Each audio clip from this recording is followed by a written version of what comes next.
Gì hả? Ô thư cái bánh ấy nè hả?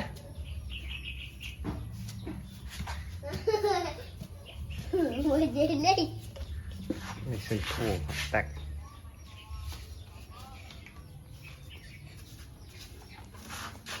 Nóng này hốt tôm mộng mới chẳng đang mới hỏng hốt đấy.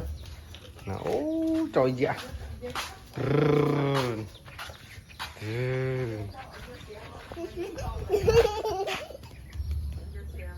Khơi nè.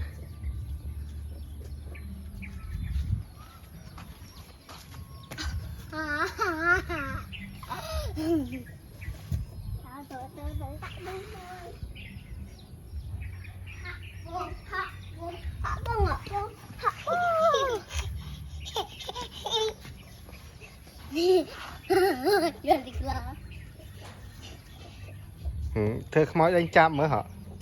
Không đánh chạm mới lên mà hả?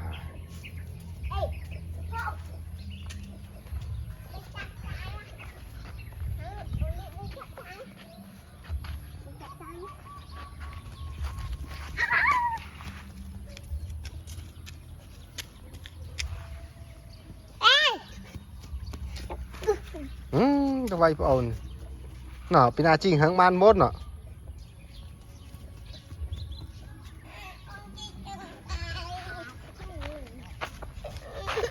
Ai phải ổn chi phong ta.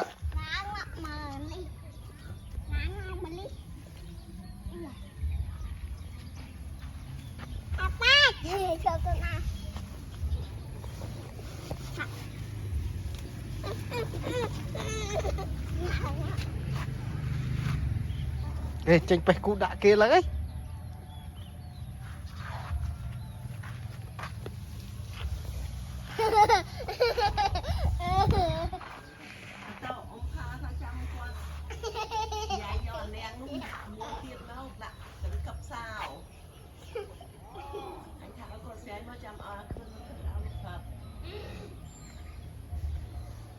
Tình được đây ta một đại cô tới là kia nó có sao